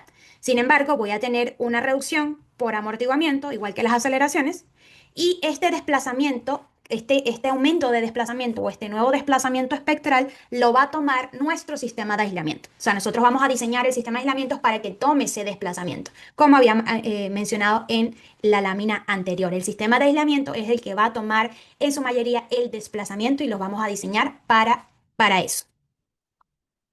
Entonces, como características importantes y principales de un sistema de aislamiento, tenemos tres, que ya mencioné dos. La primera es que flexibiliza la respuesta del sistema, ¿ok? Independizando la estructura del movimiento horizontal del suelo. Y esto implica que tenemos una reducción de las aceleraciones, por lo tanto, tenemos una reducción de los esfuerzos sísmicos. Punto número dos, disipación de energía. El sistema, debido a su comportamiento, incorpora amortiguamiento en el sistema y esto me ayuda a reducir aún más las aceleraciones y también los desplazamientos. Y por último, tenemos que el sistema de aislamiento debe tener la rigidez adecuada ante las cargas de servicio. ¿Por qué? Porque se busca que el sistema se mantenga elástico ante dichas cargas, ¿ok? Que tenga la capacidad de soportar esa carga y se mantenga elástico. Muy bien, entonces conocido los objetivos y sus conceptos, que es lo más importante, podemos hablar ahora de algunos tipos de aisladores, ¿ok? El día de hoy les voy a mencionar dos tipos. Uno son los aisladores elastoméricos, que se subdividen en aisladores con núcleo y sin núcleo de plomo, ¿ok? Sus siglas en inglés, LRB, Lead Rubber Bearing, Lead Plomo, Rubber Goma. Entonces son aisladores con núcleo de plomo y cuando ya no tenemos la L, es simplemente Rubber Bearing, que no tenemos el núcleo, ¿ok? Aquí les muestro los esquemas. A la izquierda el RB y a la derecha el LRB. ¿Y qué podemos esperar o cuáles son los componentes de estos tipos de aisladores, aisladores elastomédicos? Usualmente lo que tenemos es, y voy a hablar sobre el LRB. yéndome de la parte externa a la parte interna. Tenemos sus placas de anclaje, ¿ok? Que son las placas externas que ven acá en gris, que son de acero usualmente, y estas son las que me permiten anclarme a la superestructura y a la subestructura, ¿ok? En este caso, la subestructura y lo que es mis vigas longitudinales o mi tablero. Si vamos más adentro, tenemos además otras placas que también son de acero, que son las que confinan el núcleo y se anclan a estas placas de anclaje, ¿ok? También son de acero. Seguidamente, en la parte interna, si ven, vemos intercalados dos colores y es porque tenemos intercalados láminas de acero y láminas de goma. Las láminas de acero son las láminas que son las que me dan la rigidez vertical, ¿ok? Acuérdense que tenemos cargas verticales que caen sobre el aislador. Y las láminas de goma son las que me dan la rigidez horizontal, ¿ok? Las que me permiten la flexibilidad horizontal. Y por último tenemos el núcleo, que es un núcleo de plomo, y el núcleo de plomo es el que me permite incorporar amortiguamiento en el sistema a través de su fluencia. Cuando empieza el movimiento, luego de que se alcance la deformación de fluencia del plomo, ahí entramos a o el aislador entra a disipar energía. Seguidamente, la otra tipología que les quiero mencionar son los sistemas friccionales, que usualmente son denominados sistemas de péndulos simples, péndulos dobles, entre otros. Tenemos los péndulos simples que incluyen, antes de decirle, el simple o doble, o quizás triple, depende de su nomenclatura de la cantidad de superficies de deslizamiento que tenga el péndulo. Entonces, si hablamos de un péndulo simple, tiene una única superficie de deslizamiento, péndulo doble, dos superficies de deslizamiento y péndulo en este caso les menciono uno doble con rótula interna, que de igual manera tenemos dos superficies de deslizamiento.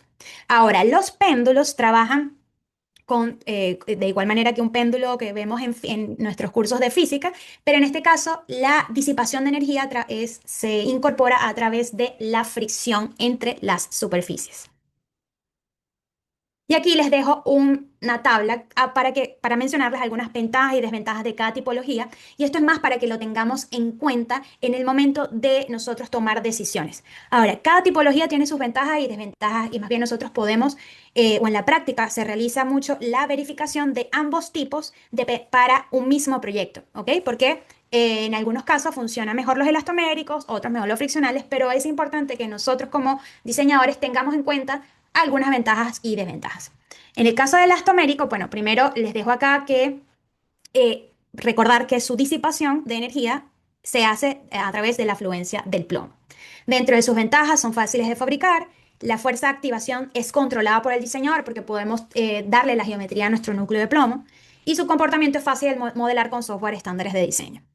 Desventajas. Tenemos que cuando se calienta demasiado durante un evento sísmico puede ser reducida su capacidad de disipar energía.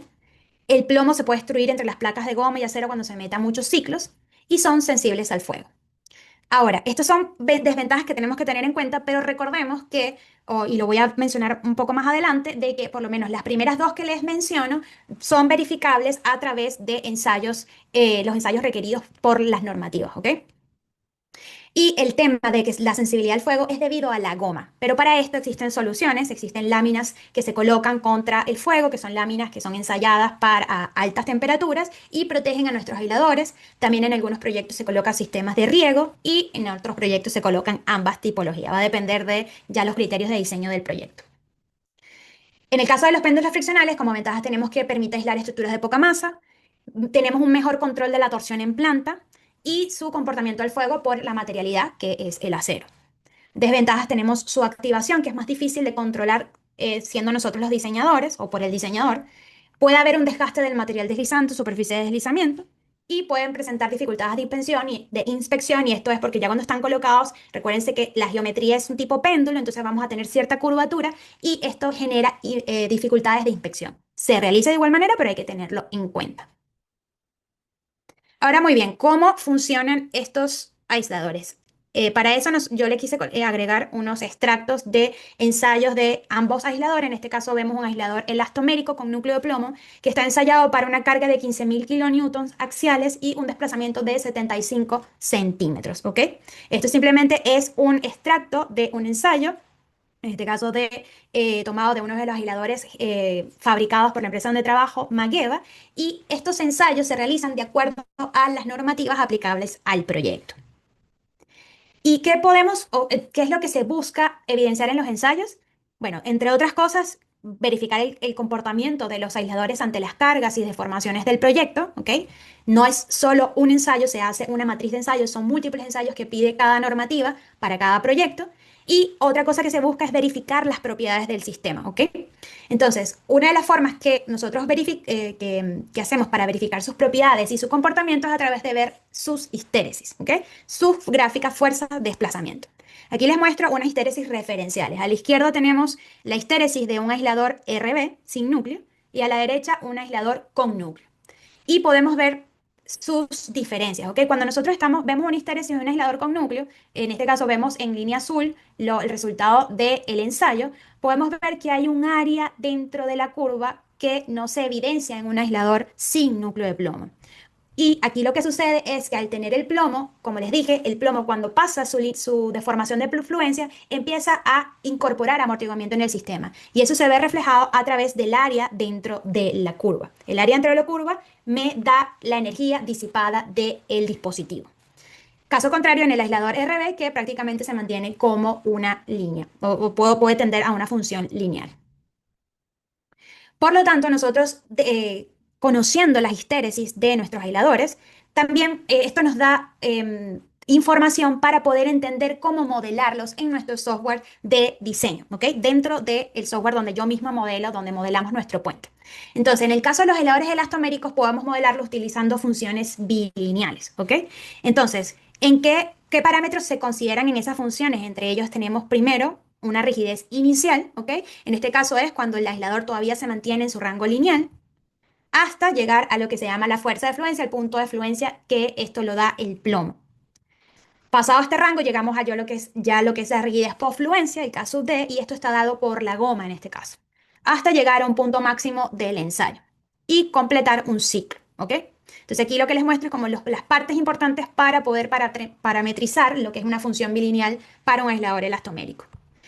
Lo que tenemos acá es que el área dentro de la curva, que es lo que mencioné anteriormente, se relaciona con la energía disipada en un ciclo, que se relaciona a su vez con el amortiguamiento del aislador.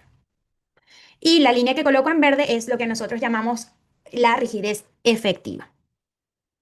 Ahora bien, aquí solo les menciono que estos aisladores pueden ser modelados de forma lineal, por lo menos el caso de los aisladores sin núcleo se modelan de forma lineal, o modelaciones no lineales a través de modelos constitutivos. Y esto va a depender del proyecto y lo que me requiera o lo que dictamine la normativa dependiendo de las características del puente y de lo que estemos analizando. Pero en el caso que estemos en una modelación lineal, se trabajan con propiedades efectivas. Y en modelaciones no lineales, para el caso de los aisladores con núcleo, esto está dado por su fuerza de fluencia y sus rigideces inicial y de posfluencia. Y para el aislador elastomérico sin núcleo, se modelan usualmente con funciones lineales. Sigo acá y les muestro una imagen de un ensayo o un extracto de un ensayo para un péndulo doble. En este caso, este ensayo se realizó según la norma europea, ¿ok? Para un desplazamiento de 259 milímetros. Esto hoy se realizó en el laboratorio EU-Center. Usualmente se trabajan con laboratorios independientes a los fabricantes para poder tener como una independencia de los resultados. Ahora bien, este ensayo, a pesar de que no se ve el actuador vertical, pues tenemos un actuador que me da el desplazamiento, pero también un actuador que me da la carga vertical, que es la carga al final axial del aislador. Y en este caso también obtenemos histéresis y aquí les muestro en línea continua lo que es el resultado del ensayo y en línea punteada lo que es la función bilineal, que es lo que va a parametrizar o lo que busca relacionar esa función con una función, digo, el resultado del ensayo con una función bilineal. Por lo tanto, nuestros aisladores friccionales también los podemos modelar con funciones bilineales, ¿ok? En este caso, los parámetros, de igual manera, tengo una rigidez inicial, tengo una fuerza friccional, que es la fuerza característica que depende de su fricción y del peso que cae en el aislador. Y luego de pasado a este punto o este breaking point, llegamos a lo que es la rigidez post-fluencia, que este va a estar dado por la fuerza restaurativa del péndulo, que depende del radio de curvatura del péndulo. Hasta que llegamos a un punto máximo y completamos un ciclo de un ensayo, en este caso para hacer la analogía a la función bilineal. También tenemos que el área dentro de la curva se relaciona con la energía disipada y la línea que vemos en verde sería lo que es la rigidez efectiva. En el caso de que queramos hacer modelaciones, aquí, repito, hay que estar consciente de que existen limitaciones para modelar linealmente los aisladores. Usualmente lo mejor es hacer análisis no lineales, pero en el caso de que se quiera hacer modelaciones lineales, se utilizan propiedades efectivas y modelaciones no lineales se trabaja con un modelo constitutivo donde tenemos rigideces, coeficientes de fricción y radios de curvatura del péndulo. Muy bien. Pasando a lo que son los lineamientos normativos, aquí lo que voy a mencionar es que dentro del diplomado trabajamos con la guía de especificaciones de la AASHTO, la Seismic Isolation Design, ¿ok? Y aquí dentro del alcance de esta guía, lo que se menciona es que esta es utilizada como una addendum a lo que es el Design Specification de la AASHTO y la LRFD Seismic, ¿ok? Esto se utiliza como un suplemento de la sección 14 que habla del diseño de apoyos, ¿ok? Sin embargo, lo que menciona la norma es que si existe un conflicto en los requerimientos, la mandatoria va a ser la guía de especificaciones de la AASHTO, la que tenemos acá a la izquierda, ¿ok? Y otra cosa importante de decir es que esta guía está direccionada a sistemas de aislamiento que son esencialmente rígidos en su dirección vertical y que el aislamiento sucede en el plano horizontal. Dentro de los lineamientos que vamos a ver, tenemos punto número uno, se hablan de dos tipos de demanda sísmica, una máxima y una de diseño. Tenemos requerimientos de análisis. Hay diferentes procedimientos de análisis y cada procedimiento tiene su limitación dependiendo del proyecto, ¿ok? Y esto lo dictamina la normativa. También la normativa pide que los análisis se hagan para considerando la variación de las propiedades del sistema de aislamiento debido a diferentes efectos, efectos de temperatura, efectos de envejecimiento de los materiales, y eso lo vemos dentro de los requerimientos para los análisis de los puentes aislados. También la norma me especifica cómo calcular la fuerza sísmica para diseñar la subestructura y la conexión entre la subestructura y la superestructura. Y esto lo divide dependiendo de la zona sísmica que estemos trabajando. Y también especifica cuáles van a ser los factores de reducción de respuesta que vamos a utilizar ahora que el puente es aislado. Seguidamente tenemos requisitos para el sistema de aislamiento. Existen requisitos generales que aplican para cualquier tipología de aisladores y luego lo divide en requisitos netamente para aisladores elastoméricos y netamente para aisladores friccionales. Y por último, habla de los ensayos, que es una de las partes más importantes porque es como donde se verifica que todo lo que nosotros hicimos en análisis y en la computadora esté ok. Y existen diferentes tipos de ensayos. Tenemos ensayos de caracterización, ensayos de prototipo y ensayos de control de calidad. Así que muy bien, con esto pues voy a finalizar ya con las aplicaciones, iniciando con un resumen de un prediseño de un sistema de aislamiento sísmico para el puente que ven en la imagen, que es un puente con 4 tramos, ¿ok? Cada uno con 35 metros de longitud. Y este puente, pues primero era un proyecto que estaba diseñado con apoyos convencionales y quisimos verificar o sea, qué sucedía si nosotros aislábamos el puente, ¿ok? En este caso, los aisladores, aquí ven la vista transversal, están colocados bajo cada viga longitudinal, que son vigas prefabricadas. Son 7 vigas longitudinales y tenemos un total de 56 aisladores elastoméricos, ¿ok? Y fueron diseñados según los requerimientos de la guía de diseño de la AASHTO. La demanda sísmica también está dada según la AASHTO y se los muestro acá hasta un periodo de 3 segundos. Esta es la demanda de diseño que presenta un plató a 0,6 veces la gravedad. Les quise mostrar acá, como les dije, es un resumen, pero mencionarles cuáles son algunas verificaciones que vamos a ver más a detalle dentro del diplomado cuando estamos en un caso de sistema con aisladores elastoméricos. Hacemos verificaciones por cada aislador, o sea, por cada tipo, por cada dispositivo, y lo que verificamos es temas de geometría como el esbeltez, factor de forma, verificamos sus capacidades de carga y los factores de seguridad a la desangulación y a las cargas estáticas y sísmicas. Se hace un abanico de verificaciones ante varios escenarios de mi puente. Y finalmente hacemos una verificación del sistema como tal. Verificamos su restitución, que esto lo pide la normativa, que el sistema tenga la capacidad de recentrarse o volver a su posición inicial luego de que se haya desplazado. Y verificamos la fuerza de activación del sistema. Y con esto, pues como le dije, en un resumen les muestro a lo que llegamos para este sistema de aislamiento, ¿ok? En la parte, bueno, aquí tenemos el 3D, pero acá les muestro la planta donde tenemos para cada tablero, pues sus líneas de aisladores. Tenemos en los estribos una sola línea de aisladores y en las pilas, pues las dos líneas, porque cada tablero se colocó de manera independiente. Ahora bien, del diseño, en la parte inferior les muestro que fue un aislador, se colocó solo un tipo, aisladores con núcleo de plomo, esto por simplificación, por ser una verificación inicial. Se colocaron aisladores con diámetros de 50 centímetros y con altura de 30 centímetros, ¿ok? Ahora, es importante recalcar que, si ven, yo estoy hablando de prediseños, no estoy hablando de diseños, ¿ok? Y esto se menciona porque durante todo el proyecto, nosotros siempre hablamos de prediseños hasta que se llegue a la selección del proveedor de los aisladores finales y conjunto con el proveedor final se realiza el diseño final del sistema de aislamiento. Hasta ese momento no se habla de diseño, sino de prediseño, porque seguramente van a haber muchas iteraciones antes de llegar al diseño final, ¿ok? Entonces, por eso es que querías mencionarle por qué hablaba de prediseño y no de diseño. Ahora, dentro de los parámetros globales, como les dije, la norma me pide hacer tres tipos de análisis.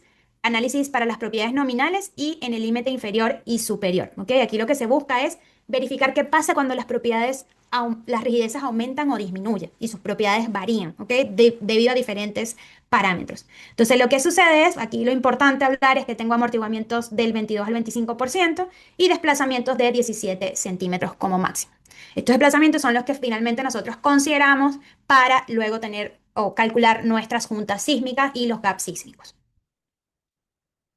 Y finalmente, para este prediseño les quise mostrar es que aquí a la izquierda les coloco, voy a colocarles una animación de la participación modal del puente convencional y a la derecha del puente aislado.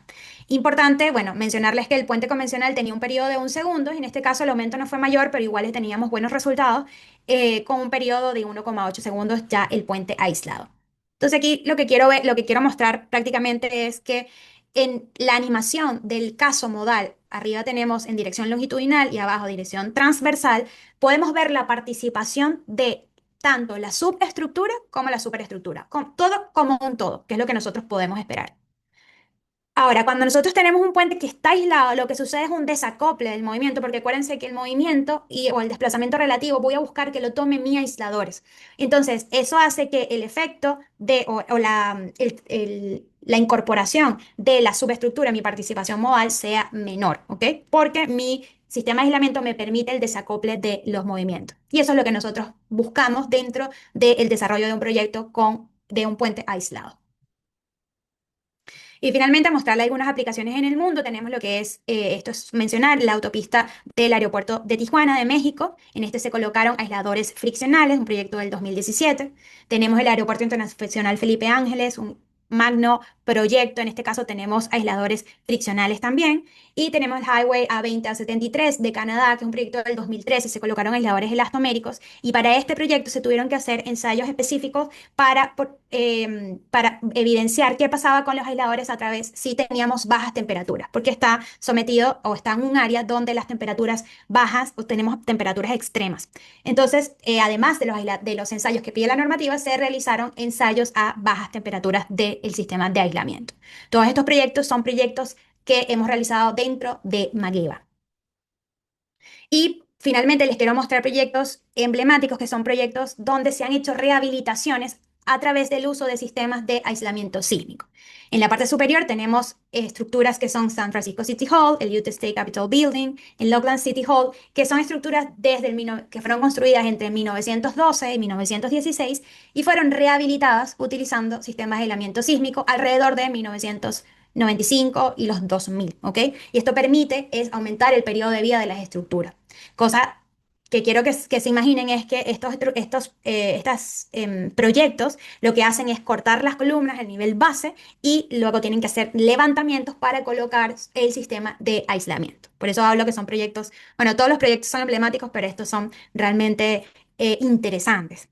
También se ha realizado esto para puentes. Tenemos el Golden Gate Bridge, que fue un proyecto construido en 1937 y se rehabilitó en 1996 a través de apoyos elastoméricos. Y el Sierra Point Overhead, que es el primer puente con aislamiento sísmico en Estados Unidos, y este fue rehabilitado en 1985. Bueno, finalmente siempre les dejo una frase, en este caso es que una frase de Friedrich Nietzsche, que dice que nadie puede construirse el puente sobre el cual hayas de pasar el río de la vida, nadie a no ser tú. Así que muchísimas gracias y estamos abiertos a las preguntas. Muchísimas gracias, Mariale, por la presentación, por todo el detalle, como siempre, fenomenal. Mucho detalle, mucha información acá. Bueno, estamos casi en las 2 horas de discusiones duras de cimentaciones, contenciones, aislamiento, interacción sobre la estructura. Espero que estén todos bien, porque de verdad que ha sido un poco fuerte. Pero bueno, agradezco muchísimo la presencia de todos los asistentes, tener a Mariale acá hablando de esta temática que yo siempre menciono que es algo que en muy pocos años va a ser de dominio universal. Y aunque es una técnica que tiene un montón de años utilizándose y se conoce desde hace mucho tiempo, realmente también la tecnología ahora, el manejo de las herramientas nos ha permitido el que se pueda ir incorporando poco a poco en más procesos, que la gente lo conozca mejor, incluso a pesar de que son conceptos duros, porque todo este manejo de rigideces, comportamientos, la no linealidad y todo esto, realmente hay una forma por lo menos de transmitir la información, el código ya poco a poco da pautas más claras. Antes habían también muchos misterios, no que no los haya, todavía hay cosas que obviamente siempre hay que recurrir al fabricante, a los especialistas, como la gente de Mageva, como Mariale, que sí, definitivamente son los que van a dar la línea de acción, ¿no? Pero por lo menos ahora podemos entrar a comprender mucho mejor el tema. Yo siempre lo menciono porque, no sé, algo así, 2010, 2011, yo estaba de profesor en la universidad de pregrado y muchas veces me llegaban estos temas y yo de verdad para mí todas estas cosas eran muy complejas, de verdad que no las entendía tanto gracias a Mariale, a todas estas explicaciones y a lo que podemos ver poco a poco con el uso de las herramientas es que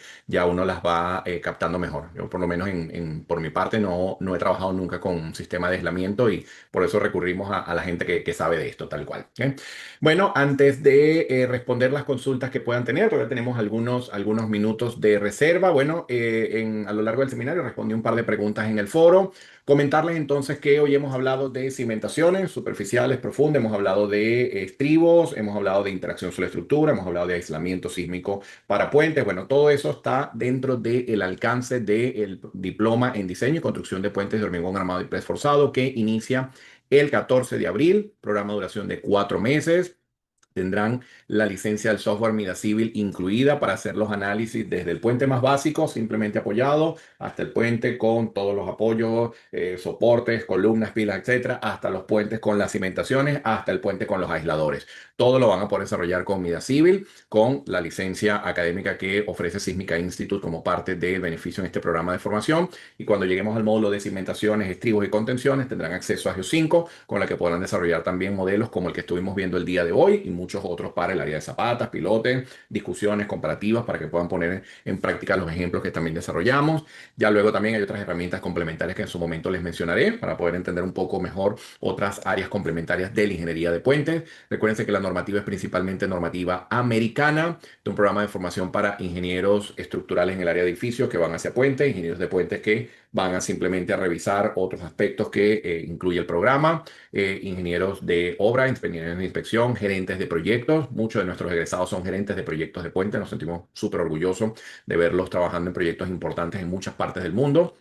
Y bueno, tengan en cuenta entonces lo que es el alcance global desde la concepción predimensionada del puente hasta el análisis de efectos más complejos como los que hemos visto el día de hoy. Este seminario cierra una serie de webinars que se han dictado desde diciembre de 2025 hasta el día de hoy, antes ya de iniciar este programa de formación en el que hemos hablado de generalidades de puente, diseños de puentes de hormigón armado y preesforzado, diseño sismo resistente, todo lo que es diseño de cimentaciones, aislamiento, que es lo que hemos visto el día de hoy, interacción sobre la estructura, construcción y mantenimiento, y tengan en cuenta que al final deben entregar un proyecto donde hacen el predimensionado, incorporan los diseños, los requisitos de diseño sismo resistente que establece la AASHTO, analizan esto, ven qué ocurre, qué voy a tomar de la filosofía de diseño basado en fuerza, qué voy a tomar de la filosofía de diseño basado en desplazamiento, dimensionamos, emitimos recomendaciones de construcción y presentamos la propuesta. ¿Ok?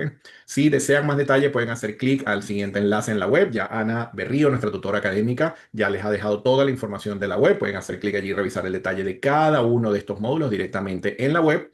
O pueden, como les decía, simplemente hacer clic acá y descargar el folleto para mayor detalle. También conocer un poco el equipo docente. Hoy han conocido a María Alejandra Rodríguez, pero un equipo de verdad bien amplio, bien integral y siempre lo digo, muy interesante de verdad la mezcla de conocimiento y de experiencia que tenemos en este programa de formación. ¿Eh? De manera que estamos en el correo info también para cualquier duda relacionada con logística, costos, formas de pago, el tema de las sesiones, cuándo son, las horas, todo esto. ¿Ok? Ya una persona del equipo se encargará de atenderles. Entonces, bueno, vamos a ver si tenemos algo por acá. Por acá nos consulta Juan Sebastián. ¿Cómo se puede realizar un cambio de un aislador elastomérico en un puente ya construido? ¿Cómo es el proceso constructivo? ¿Cómo se valora un aislador para evaluar, digamos, su capacidad y determinar si se debe o no cambiar? Sí, bueno, Juan, buena pregunta. voy a partir por lo de la evaluación. Eh, Existen evaluaciones visuales, primero, verificaciones visuales que dentro de cada proveedor te dan a hacer la inspección visual de tus aisladores, usualmente primero es en el primer año y luego después de ciertos eventos sísmicos, ¿ok? Pero repito, esto es recomendación de cada proveedor, pero se deben hacer verificaciones así. eh, con cierta periodicidad para ver cómo están cada aislador. Entonces, cuando se hacen estas verificaciones visuales, si son aisladores elastoméricos, pues se verifica que no haya bueno, muchas veces como por vandalismo les dan golpes, que no haya tampoco ninguna deformación residual en el aislador. ¿Por qué? Porque cuando hay eventos sísmicos, pues empieza el desplazamiento o la deformación y lo que debe suceder es que vuelvan a su posición original, pero esa es una de las cosas que se verifica, que no existan deformaciones residuales, ¿ok? En el caso de que existan deformaciones residuales, que no debería suceder, pero en el caso de que suceda, pues se verifica su capacidad de acuerdo a los cálculos que se tienen por la geometría y las propiedades del dispositivo, ¿ok? Entonces, se hace esa verificación visual. Y con esa verificación visual se toman decisiones si el aislador está ok o si el aislador pues se tiene que hacer un reemplazo. Si el aislador se tiene que hacer un reemplazo, pues lo que se hace es, con gatos hidráulicos se hace un levantamiento de lo que es el tablero y las vigas longitudinales. Ahora, ¿qué es importante? Que antes de hacer ese levantamiento se hace una verificación de tu superestructura, tus tableros, tus vigas longitudinales, para ver qué sucede en cada punto cuando se levanta, porque lo que sucede es que si es un puente sumamente grande, no vas a hacer levantamiento todo al mismo tiempo porque no te da la capacidad, ¿ok? Entonces, si tienes diferentes apoyos, lo que se hace es verificar, bueno, qué sucede cuando levantamos el puente en cada apoyo para la deformación que necesito para sacar el aislador. Entonces, eso se realiza. Hay muchos proyectos que por criterios de diseño, o sea, proyectos que son muy grandes, proyectos estatales, que esto, ya el proyecto ser concebido como un sistema, con sistema de aislamiento, ya se hace una verificación previa en casa, pero ya dentro del proyecto del ingeniero estructural está, mira, verifica qué pasa si tenemos un levantamiento y esto es para cuidarse y no tener que hacer ningún refuerzo posterior en caso de que eso llegue a suceder. Entonces, se busca que eso nunca suceda porque, como te puedes imaginar, o sea, colocar gatos hidráulicos, hacer un levantamiento de toda la superestructura es un proceso bastante riguroso y no todas las empresas de construcción la hacen, tienen que ser empresas especializadas, pero se ha realizado y, como te digo, también se ha realizado para hacer la rehabilitación. Tienen apoyos convencionales y hacen una reemplazo a sistemas de aislamiento. Ahora, mencionarte que no, en el momento en que tú tienes tu aislador, la verificación es de visual. No puedes hacer una verificación de capacidad solamente viendo el aislador. La única manera sería sacar el aislador, hacerle un ensayo y verificar que esté ok. Em, entonces, eso como resumen. Y es muy pocas las veces que esto ha sucedido porque, como te digo, hay una línea de requerimientos que pide la norma, tanto primero en tus análisis, luego en los ensayos, luego todos los requerimientos que se le piden a los proveedores, no solamente que los ensayos funcionen, sino la materialidad, la experiencia, sus verificaciones como planta, como tal. Entonces, usualmente no sucede nada a menos que hayan agentes externos que dañen el dispositivo y bueno, ahí hay que hacer el reemplazo, sí o sí. Bueno, perfecto, más claro imposible. Por acá comenta Juan que muchas gracias por la respuesta. Bueno, señores, y ahora sí, tenemos ya las 2 horas de sesión, de seminario. Bueno, muchísimas gracias a todos los asistentes, a todos los participantes. De verdad, siempre un gusto tenerlos por acá. Muchísimas gracias, Mariale, por tu presentación, por todo el detalle, toda la explicación. De verdad que siempre un gustazo tener este nivel de ponentes acá en Sísmica Institute. Y bueno, no me queda más que despedirme, hacer el cierre formal de esta serie de webinars en el área de puentes antes de iniciar nuestra edición 2026 del Diploma en Diseño y Construcción de Puentes de Hormigón Armado y Preesforzado. Aquellos que puedan estar interesados, pero tengan dudas, quieran terminar de aclarar aspectos de logística, económicos, etcétera, pueden escribirnos al correo info, pueden ir a la web, que ya Ana les ha dejado allí el enlace, y terminar de aclarar cualquier duda, cualquier inquietud. Espero que el seminario haya sido de provecho, que haya sido de agrado para todos. Para nosotros siempre un gusto el poder compartir esta información. Esperamos que sea de agrado y de provecho a los participantes. Y bueno, seguimos en contacto y en sintonía, siempre pendiente del calendario, de las redes sociales y todo, que allí siempre estaremos haciendo cosas a lo largo del año. También que estén todos muy bien. Un fuerte abrazo y hasta luego.